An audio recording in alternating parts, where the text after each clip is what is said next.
Você sabia que existe um país que a Indonésia tentou apagar, mas não conseguiu? Todo mundo geralmente esquece dele. E o caso deles é bem estranho porque eles existem em apenas metade de uma ilha ao lado da Indonésia. Sempre que as pessoas pensam no Sudeste Asiático, todo mundo parece esquecer de incluir Timor-Leste. Acho que há três elementos nisso. O tamanho é muito pequeno. Com apenas cerca de 15 mil quilômetros quadrados, é o 154º menor país do mundo. Embora toda a ilha seja a 44ª maior ilha, metade dela é governada pela Indonésia. Como eu disse, depois temos a localização, já que ela fica em uma zona de transição entre o Sudeste Asiático e a Oceania, e embora muitas vezes seja agrupada com a Ásia devido a laços políticos e históricos, sua proximidade com a Austrália e a Melanésia faz com que também seja associada geográfica ou culturalmente à Oceania. Ela acaba presa em um limbo entre eles e, por isso, costuma ser esquecida. Além disso, por ter sido colônia portuguesa até tarde, sua identidade e cultura só ficaram conhecidas mundialmente bem depois de muitos outros lugares. Mas Timor é, na verdade, um lugar bem interessante com uma história fascinante. Então vamos aprender um pouco sobre sua história e também sobre sua geografia.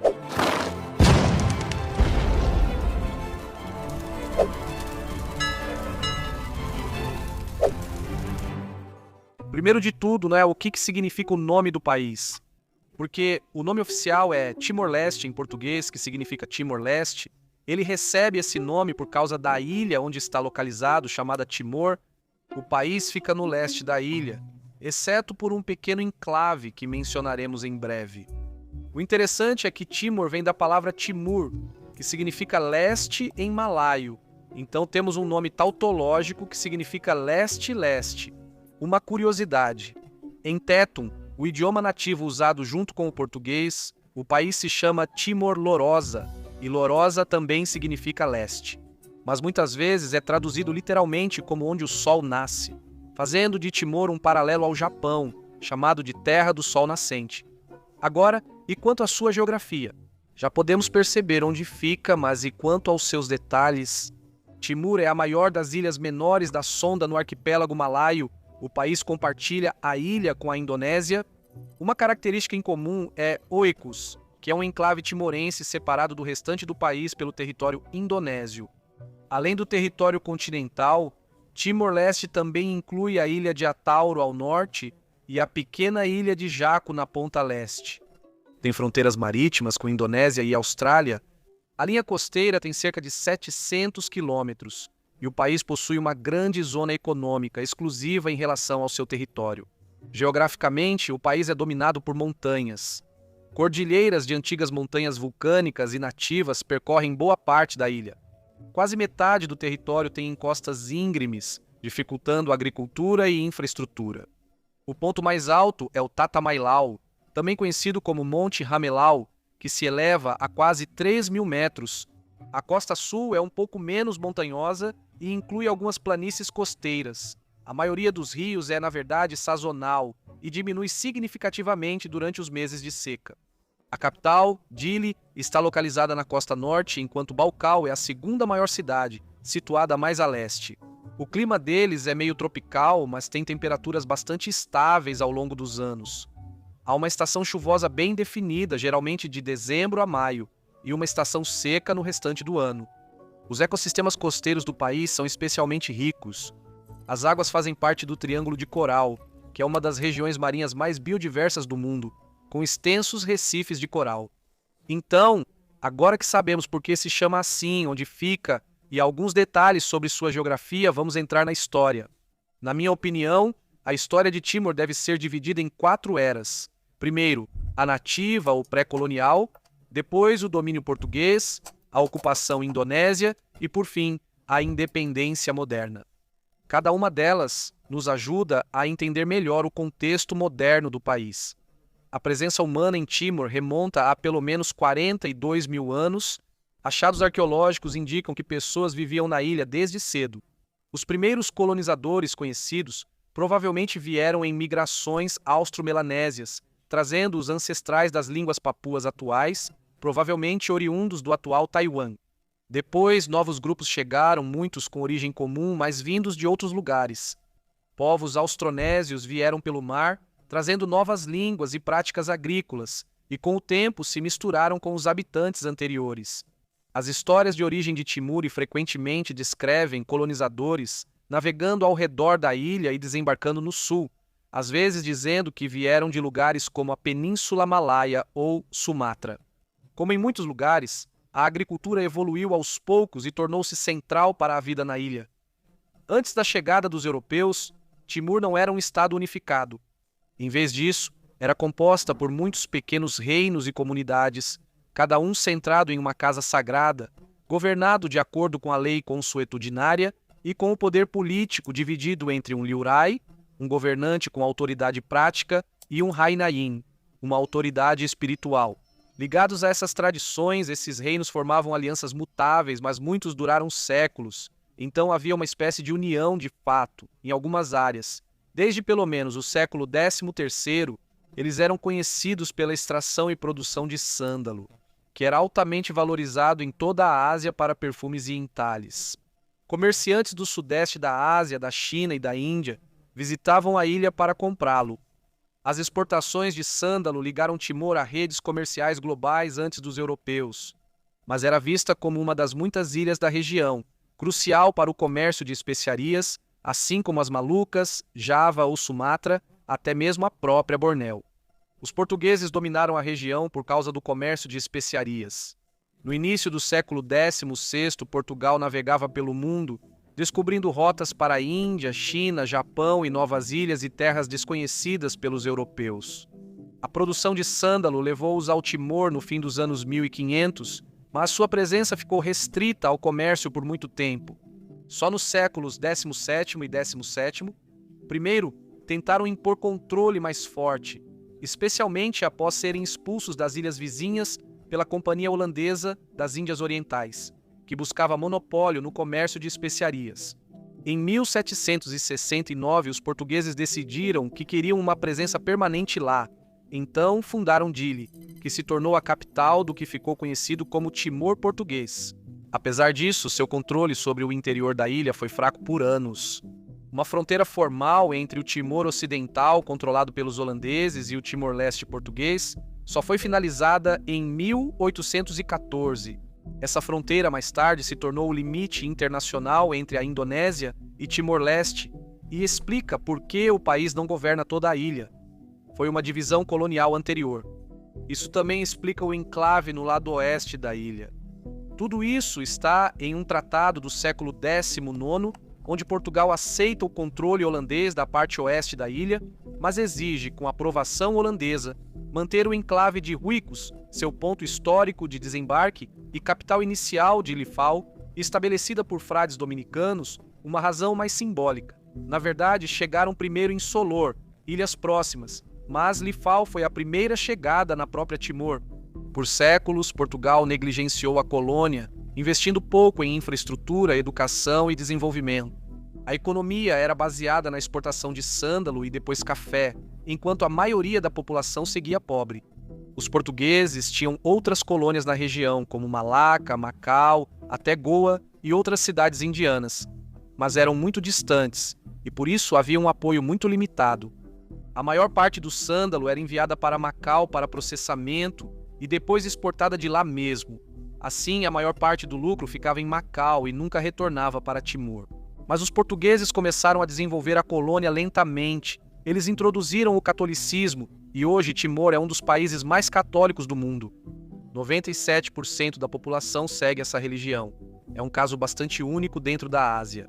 E o mais fascinante é que, no momento da independência de Portugal, apenas cerca de 30% da população era católica. Foi depois de se tornarem independentes que a religião explodiu, provavelmente como uma forma de afirmação e diferenciação da vizinha Indonésia muçulmana, que tentou anexá-los. Vamos aprender sobre isso em alguns minutos. A língua portuguesa foi introduzida com um sistema de escrita latina nas novas escolas e depois a cidadania portuguesa ficou disponível só para homens alfabetizados, que falassem português e seguissem o catolicismo.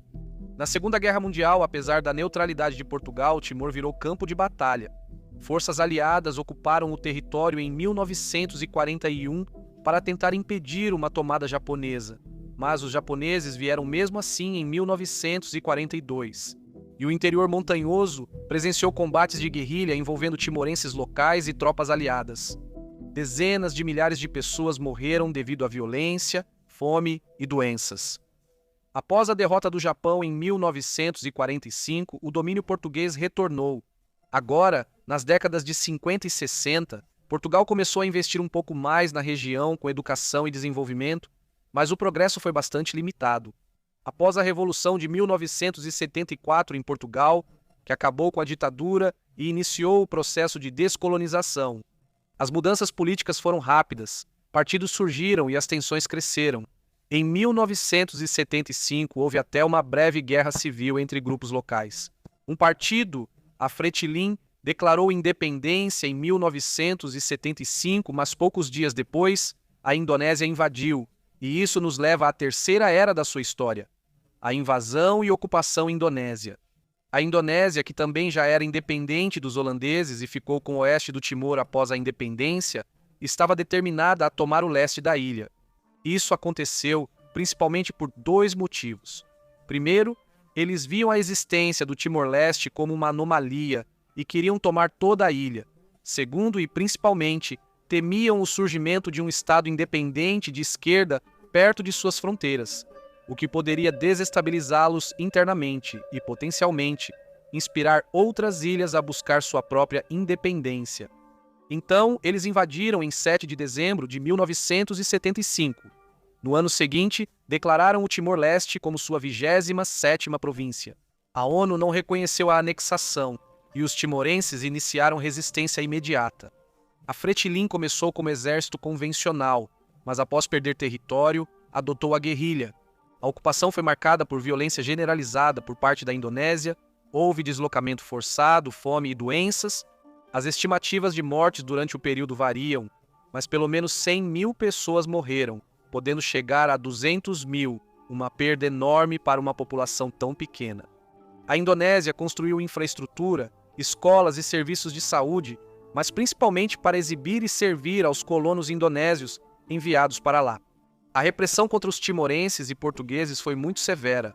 O pior momento veio em 1991, quando tropas indonésias abriram fogo contra manifestações pacíficas no que ficou conhecido como o Massacre de Santa Cruz. O evento foi filmado e exibido internacionalmente, atraindo atenção global. E aqui, algo muito bonito aconteceu. O que foi? O antigo colonizador, Portugal, correu em defesa de Timor, principalmente no cenário global, chamando a atenção para o que estava acontecendo. Eles foram cruciais para manter a questão viva e apoiaram a independência de Timor. Por isso, vendo a Indonésia só como colonizador substituto, recusaram-se a reconhecer sua anexação. Governos portugueses de ambos os lados levantaram a questão várias vezes na ONU e instituições europeias. Eles entraram com ações judiciais e pressionaram diplomaticamente a Indonésia, contestando inclusive acordos que tratavam os recursos de Timor-Leste como seus. Isso fez a comunidade europeia pressionar politicamente, manter o isolamento diplomático e iniciar um boicote às exportações e produtos da Indonésia. Sem a insistência de Portugal, que pelo direito internacional seguia como potência governante de Timor-Leste e oferecia a Timor o direito à independência.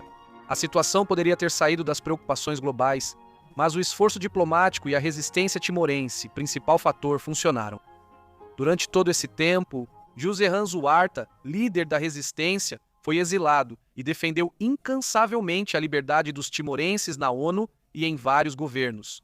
Em 1996, na verdade, ele e o bispo Carlos Felipe Ximenes Belo receberam juntos o Prêmio Nobel da Paz por defenderem uma resistência pacífica desse povo oprimido.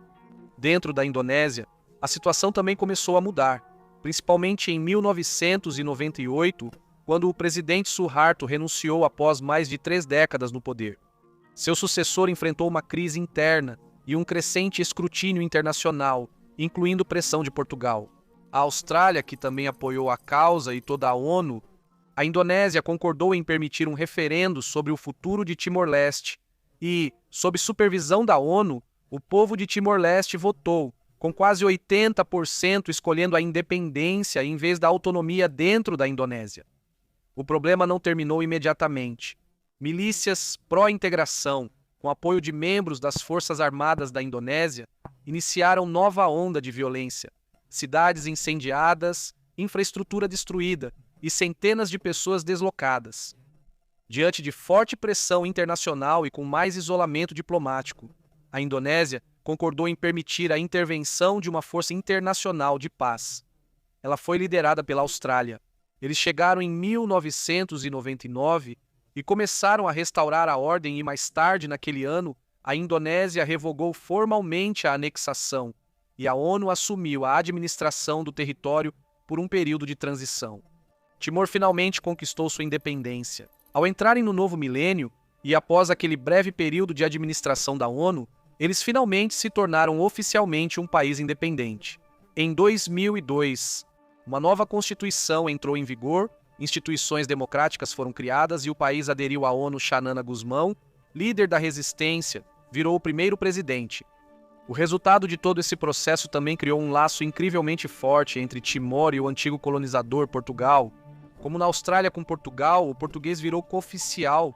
Timor entrou na CPLP, Comunidade dos Países de Língua Portuguesa. Portugal ajudou o desenvolvimento inicial de Timor, fornecendo policiais que treinaram a segurança local e especialistas jurídicos, que ajudaram a moldar suas instituições judiciais. Até hoje, a Guarda Nacional Portuguesa atua em Timor sempre que as forças locais precisam de apoio. Professores portugueses estiveram em Timor para reconstruir o sistema escolar, e ajuda humanitária é enviada sempre que o país enfrenta desastres naturais. E não é só de um lado, Timor também apoia Portugal sempre que precisa. Em 2026, por exemplo, após grandes tempestades e inundações no país. Com a Austrália, a situação é parecida, mas com menos laços culturais e históricos. A Austrália ainda garante a segurança externa e a independência de Timor.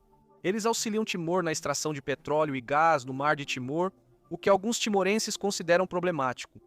Eles são grandes parceiros econômicos de Timor, sendo o petróleo e gás a principal receita do estado. Por isso, a ligação com a Austrália é crucial. E, surpreendentemente, o relacionamento deles com a Indonésia é meio normal. Hoje, poucos anos após o conflito, eles até criaram uma comissão conjunta de verdade e amizade em 2005. Hoje, são grandes parceiros comerciais, com produtos importantes vindos da Indonésia e circulação relativamente livre nas fronteiras. E assim, Timor-Leste permanece independente, equilibrando sua própria herança nativa com seu status quase português, junto com o apoio australiano e uma nova relação positiva com seu vizinho gigante, a Indonésia, com quem compartilham a ilha. Eles são tão pequenos que a maioria das pessoas esquece que eles existem, mas sua história é fascinante, assim como seu povo. Ei, você sabia? Se você se tornar membro do canal ou apoiar o canal no Patreon, você recebe vídeos exclusivos todo mês. Há 2 vídeos disponíveis para assistir. Se quiser apoiar o canal, participe em qualquer opção.